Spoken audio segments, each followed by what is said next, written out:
মসজিদের চারপায়া পালকি, ওই পালকি একবার যার বাড়িতে যায়, ওই পালকিতে একবার যে ওঠে সে কোনদিন আর ফিরে আসে না। জিজ্ঞেস করতে চাই, বাবা জবান খুলে বলেন তো ওই পালকিতে একদিন উঠতে হবে কিনা, নাকি সন্দেহ আছে? জোরে বলেন আসেনি। কোথায় গেল তোমার বাড়ি, কোথায় গেল তোমার বিল্ডিং, কোথায় গেল তোমার এসি,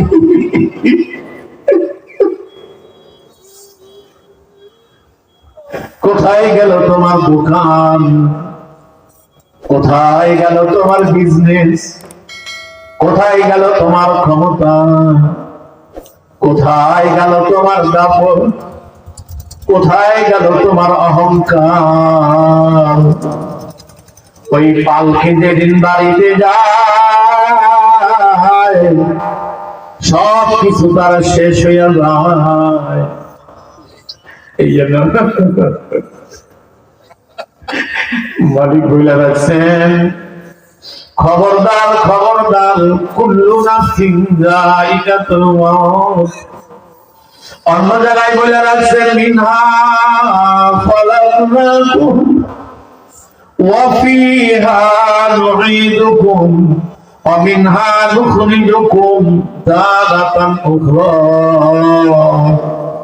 আমি জিজ্ঞাসা করতে চাই, জবান খুলে বলেন তো ওই পালকিতে উঠতে হবে কি হবে না?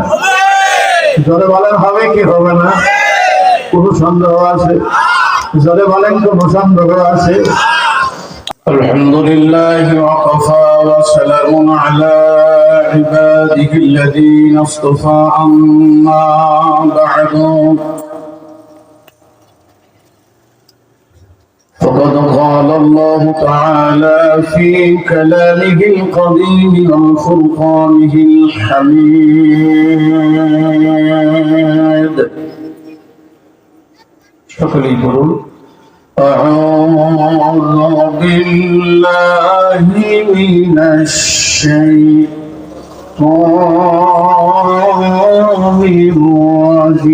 الرجيم. সকলেই তালাফুজ করুন, বিসমিল্লাহির রহমানির রহিম।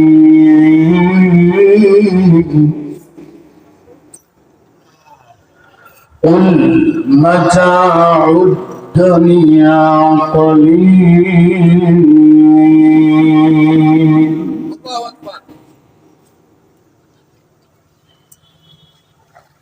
قل متاع الدنيا قليل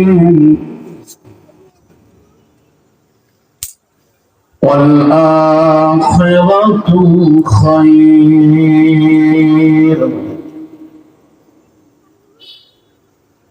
لمن اتقى ولا تظلمون فتيلا.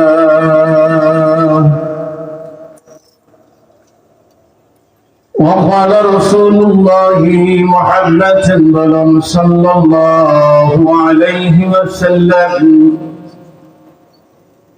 الدنيا رجيفة وطالبها كلاب لا إله إلا الله لا إله إلا الله لا إله إلا الله لا إله إلا الله لا إله إلا الله. এভাবে নয়, এভাবে নয়, এভাবে নয়। উজানি হযরত এভাবে করতেন না, উনি লাখ একটু লম্বা করতেন, লাখ তলোয়ার দিয়ে সমস্ত মাখলুক উনি কাটতেন। আর সমস্ত মাখলুক যখন না থাকে, কুল্লু মান আলাইহা ফান, একদিনই মাখলুক সব আল্লাহ ধ্বংস করে দিবেন, থাকবেন শুধু তার কুদরতি চেহারা। এই জন্য একটু লম্বা করে দেন খেয়ালের সাথে। আর আমার শেখ মুর্শিদ ডাকতেন আল্লাহকে আল্লাহ লম্বা করে, এমন ভাবে করুন ডাকতেন। শেখ বলতেন যে আল্লাহর বান্দার মাঝে থাকে না কোনো ভাগ, এই শব্দটা বলতেন। তো এই জন্য একটু মহাব্বত নিয়ে আন্তরিকতার সাথে একটা ডাক দেওয়ার জন্যই আসা, ওয়াজ কিছু না, একটু মহাব্বতের সাথে খোলা ময়দানে হালকা চেহারাটা একটু দিয়ে দিয়ে একটু একটা ডাক দিই, আল্লাহ আল্লাহ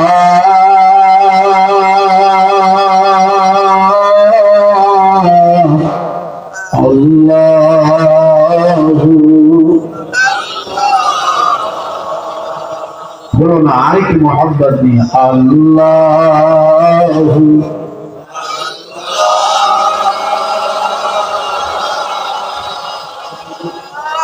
আল্লাহ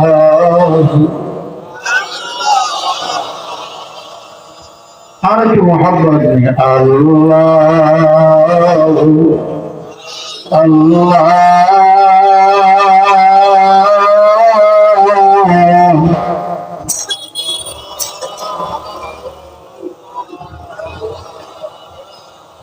লক্ষ লক্ষ মানুষের চোখের বাহাইয়ানি ভারত বাংলা আদার করে কোথায় গেলেন আমার পীর।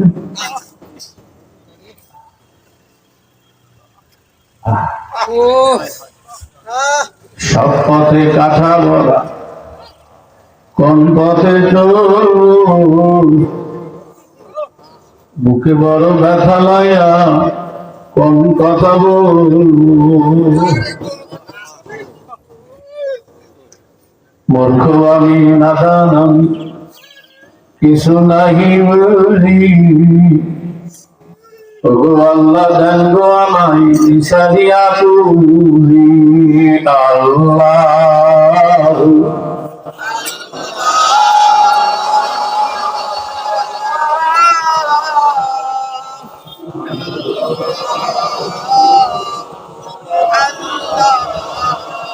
আরেকটু মহাব্বত নিয়ে আল্লাহ আল্লাহ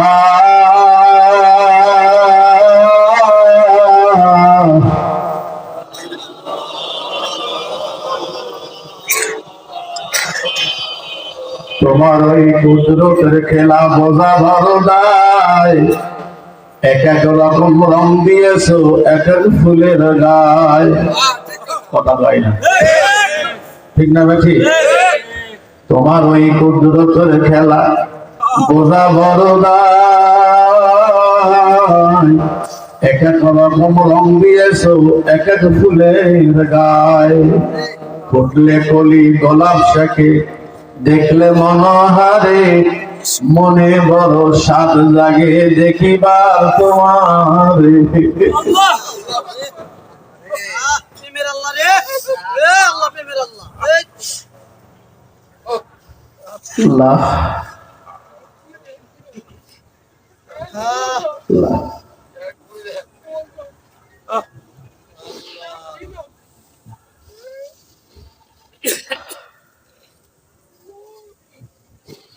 ফুটলে গোলাপ ফুটলে বলি গোলাপ চাকে দেখলে মনোহরে, মনে বড় স্বাদ লাগে দেখিবার তোমারে, ফুলের খুশবু যায় না দেখা তবু ধরা যায়, কথা বলে না, ফুলের খুশবু যায় না দেখা তবু ধরা যায়, মাসুক তুমি যতই লুকাও খুঁজলে তোমায় পাই, ওকে আনফুসিকুম আফালা তুবসিরুন, আল্লাহ আল্লাহ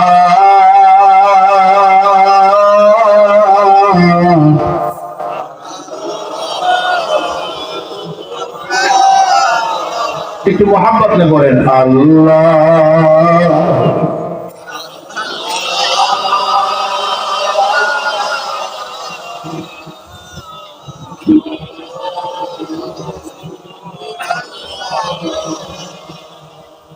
মুহতারামুল মুকাররম ওয়াজিবুল ইহতিরাম বাংলাদেশ জামিয়াতুস সালিকিন সিলসিলা নিসাবী তথা ইসলামী আন্দোলন বাংলাদেশ সহ পূজানী হযরতের কর্মীরা সকলের সম্মিলিত অবস্থা আজকের এই ইসলামী মজলিস এমন একটা সময় আল্লাহ আমাদেরকে হাজির করছেন যে সময় তাম পৃথিবীতে আওয়াজ উঠছে ইসলাম থাকবে কি থাকবে না, যে সময় পৃথিবীতে প্রতিনিয়ত মুসলিমের আত্মচিৎকারে আকাশ বাতাস মুখরিত হচ্ছে, চতুর্দিকে গুনার এক প্রতিযোগিতা, মানুষ শুধু গুনাহ করছেই না বরং গুনার প্রতিযোগিতা করছে, চতুর্দিকে জাহান্নামে যাওয়ার এক প্রতিযোগিতা, কে কার আগে জাহান্নামে যাইতে পারে। এমন মুহূর্তে আল্লাহ তাআলা সকল কিছু থেকে আমাদেরকে বিরত রেখে অবসর করে দয়ার পরশ বশত কুদরতি নজরে দৃষ্টিতে তাকিয়ে তার রহমতের কুদরতি হাতখানা আমাদের হাতের সাথে লাগাইয়া তার রহমতের কুদরতি হাত মাথার উপরে দিয়ে আল্লাহ পাক আমাদেরকে এই জায়গায় নিয়ে আসছেন, বসাইছেন। এটা মাওলার মেহেরবানি ছাড়া আর কিছু না। তো যে মাওলা আমাকে আপনাকে নমিনেশন সিলেকশন নির্বাচন করে এই জায়গায় নিয়ে আসলেন, ওই মালিকের দরবারে শুকর। সকলেই একটু জবান খুলে পড়ে নি আলহামদুলিল্লাহ। আদি একটু জোরে বলেন আলহামদুলিল্লাহ। আবার বলেন, একটু চেহারাটা উপর দিকে দিয়ে বলেন আবার বলেন কি কই আর কি বুঝাই আল্লাহ। আমার তো মন চাইতেছে ওয়াজ বা ফজর পর্যন্ত শুধু এটাই পড়তে থাকে, তবে কেন করব না কেন? মানুষ তো অনেকই ছিল, অনেকই আছে, অনেকে আসতে পারে নাই, এখনো আশেপাশে আছে, আর আল্লাহ আপনারে বসাইছে। তার মানে কি আপনি মালিকের কুদরতি নজরে পড়ে গেছেন। আল্লাহ আপনারে মুহূর্তে পছন্দ করিয়ে ফেলছে। আলহামদুলিল্লাহ জোরে বলেন।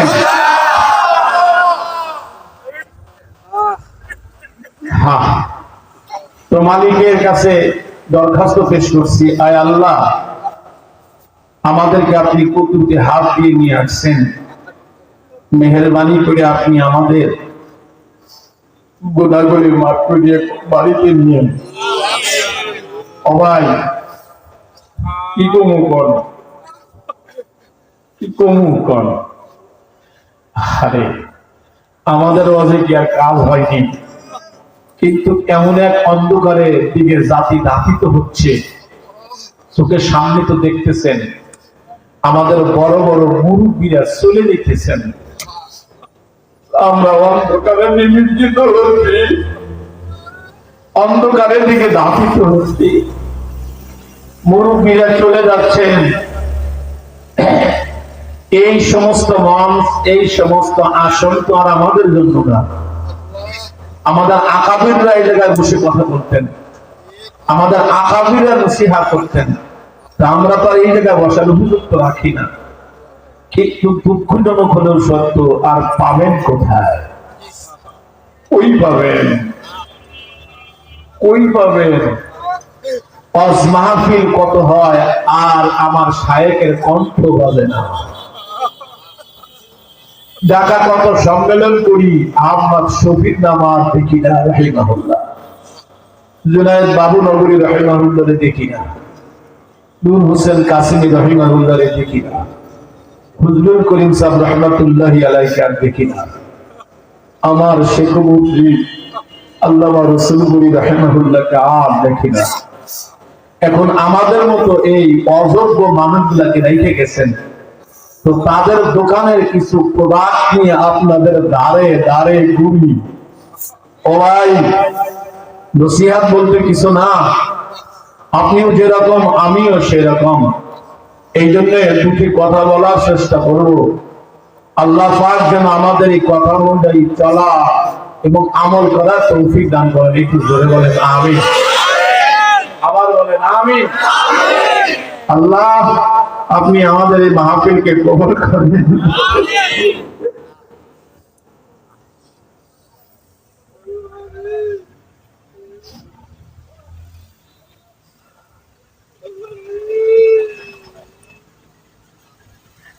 কোরআনের সমুদ্র থেকে একটা আয়াত করছি,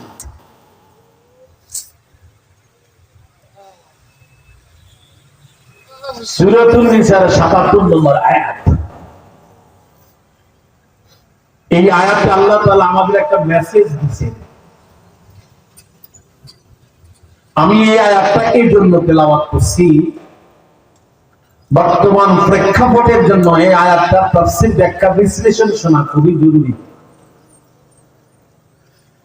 মালিক বলছেন তার রাসূলের মাধ্যমে, ওগো রাসূল আপনি আমার পক্ষ থেকে আমার বান্দাদের মাঝে ঘোষণা করুন, কুল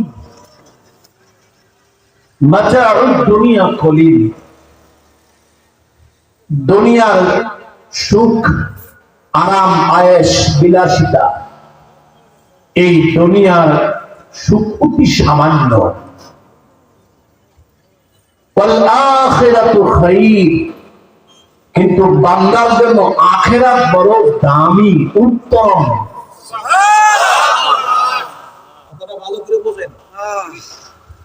এই দুনিয়াটা সামান্য, দুনিয়ার সুখ সামান্য, আখিরাতের সুখ বিশাল উত্তম। তবে আখিরাতের এই সুখ উত্তম কাদের জন্য? লিমান ইত্তাকা, যারা তাকওয়া পরহেজগারি অর্জন করছে। জেনে রাখো, ওয়ালা তুজলামুনা ফাতিলা, আমি আল্লাহ কখনো কারো উপরে সামান্যতম জুলুম করব না। এই হলো আয়াতের অর্থ। আর রাসূল যিনি হাদিস খানা পাঠ করেছি, হাদিসের অর্থ হলো এই দুনিয়াটা হলো মরা জন্তুর ন্যায়। মরা জন্তু, ধরে নিন 2 লক্ষ টাকা দামের একটা ষাঁড় গরু মারা গেছে, ওইটাকে সুন্দর করে পরিষ্কার করে কেটে আপনাকে বস্তু বর্তমান 750 টাকা দাম, আপনারা 250 টাকা কেজি দেওয়া হবে, আপনি নিবেন? আরো 50 টাকা কমায় দেই, আরে আর 50 টাকা করে দেই, আচ্ছা আপনাকে ফ্রি দিই না, এরপরে ধুইয়া পরিষ্কার করে নুন লবণ লাগায়া মশলা রান্না করে দেই, তাও খাবেন না? কেন খাবেন না? মরা। এই মরা বস্তু যত দামি হোক তবু মরা, এটা মানুষ ভক্ষণ করে না, কথা কয় না। রাসূল বলে এই দুনিয়াটা হলো মরা জন্তু। আর এই দুনিয়াকে যারা আমিবাদে তালাশ করে তারা হলো কুকুর। আল্লাহকে মাফ করে দেন। এই দুনিয়া আমি আল্লাহর পরিবর্তে যারা সেদের স্রেফ দুনিয়াকে মাকসাদ বানায়, দুনিয়াকে উদ্দেশ্য করে, তারা হলো কুকুর। কথাটা কত মারাত্মক। তাহলে হাদিস এবং কোরআনের দ্বারা আমরা স্পষ্ট ক্লিন বুঝে নিলাম, দুনিয়া আল্লাহ ও তার রাসূলের কাছে 5 পয়সার মূল্য। আজকে পৃথিবীতে যত অশান্তি দুনিয়ার লোক,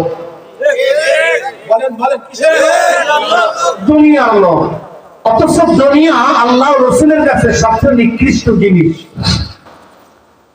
তো দুনিয়ার পরিচয় অন্য আয়াতে আল্লাহ কি বলছেন?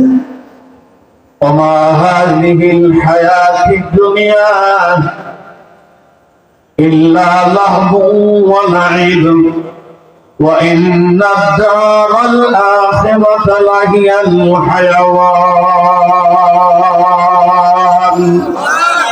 আর ধরে বলেন, আবার বলেন। মালিক বলেন দুনিয়াটা হলো খেলাধুলার ঘর। জোরে বলেন কিসের ঘর? দুনিয়াটা কিসের ঘর? আশ্চর্য কারণ,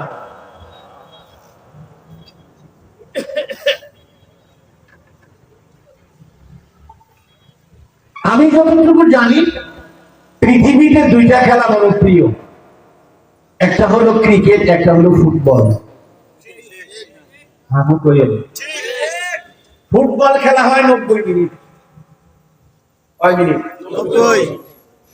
এই খেলার মাঠে দুইটা আওয়াজ বেশি হয় দর্শকের মুখে, একটা হলো ইস আর একটা হলো গোল। ইস কখন বলে? বলটা যখন বারের উপর বা সাইড দিয়ে যায়। গোল কখন বলে? বলটা যখন বারের ভিতরে যায়। কথা বল, কথা বল। এই ইস আর গোল, ইস আর গোল, এই দুইটা শব্দ বলতে বলতে 90 মিনিট শেষ, খেলা মাঠ খালি। জোর করে রাখতে চাইলেও কেউ থাকে না, কেউ হাসতে হাসতে যায়, কেউ কান্না করতে করতে যায়। দুনিয়াটা হলো 90 মিনিটের খেলা। মসজিদের বারান্দায় সারফেয়া পালকি,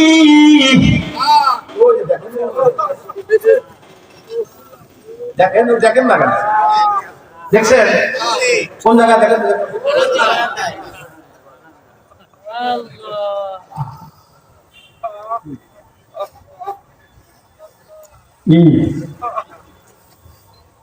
আজকে আর লাগবে, অস্ত হয়ে গেল। মসজিদের সারফেয়া পালকি, ওই পালকি একবার যার বাড়িতে যায়, ওই পালকিতে একবার যে ওঠে সে কোনদিন আর ফিরে আসে না। জিজ্ঞেস করতে চাই, বাবা জবান খুলে বলেন তো, ওই পালকিতে একদিন উঠতে হবে কিনা, নাকি সত্যি হয়েছে? জোরে বলেন আসেনি। কোথায় গেল তোমার বাড়ি, কোথায় গেল তোমার বিল্ডিং, কোথায় গেল তোমার এসি,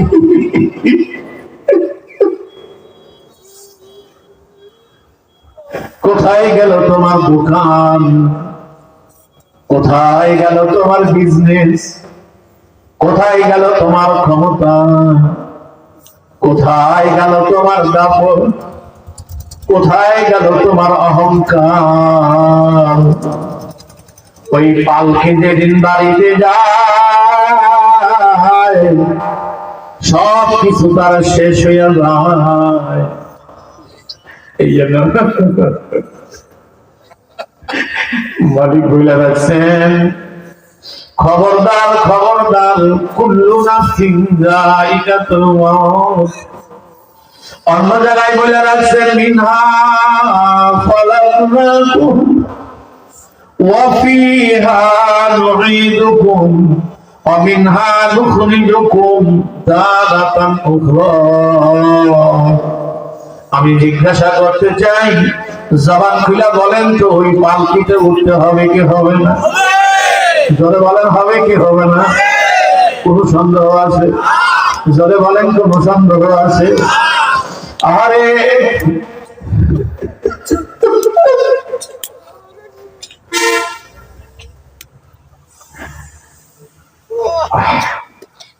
কারে কই আর কারে বুঝায়, কেমনি কই আর কেমনি বুঝায়।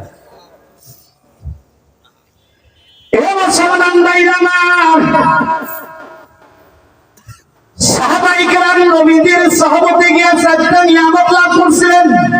সুবহানাল্লাহ। কয়টা নিয়ামত? নবীদের সহবতে গিয়ে সাহাবায়ে কেরাম চারটা নিয়ামত লাভ করছিলেন। এক নম্বর নিয়ামত, দুনিয়া কিছু না, দুনিয়া দুনিয়া। দুই নম্বর আখিরাত চিরস্থায়ী, আখিরাত চিরস্থায়ী। যেই জিনিস আসল না, দুনিয়ার মানুষ ওই জিনিস নিয়েই ব্যস্ত বেশি।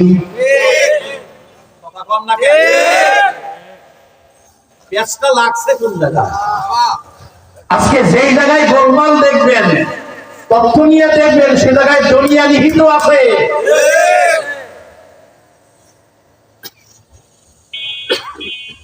দুনিয়া রাস্তায় সাহাবায়ে কিরামের জীবনের দিকে যদি তাকান, বুঝবেন আল্লাহ রাসূলের যতগুলি সাহাবী ছিল তার মধ্যে একজন আবু যর গিফারী রাদিয়াল্লাহু তাআলা আনহু। নাম শুনছেন না বাবা? উনি ছিলেন জুহুদ, মানে দুনিয়া ত্যাগী। আল্লাহর কসম যদি বলি, একটু ঈমান থাকলে চোখের পানি রাখার কথা না।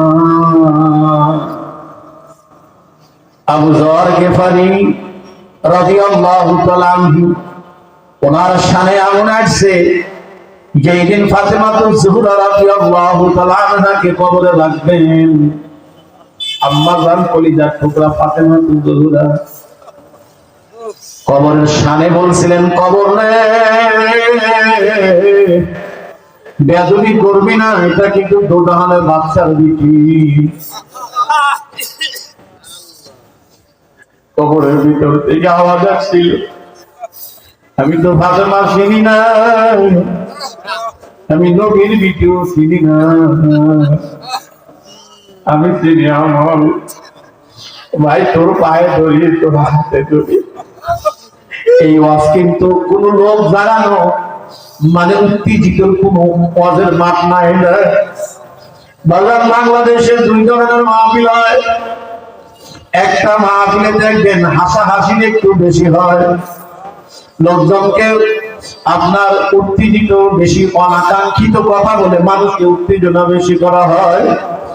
আর এক ধরনের মাহফিল আছে, বসলেই চোখ দিয়ে পানি ধরে, পানির সাথে কি জানো ধরে, মনে হয় এক একটা পানির ফোঁটার সাথে হুর ধরে ধরে।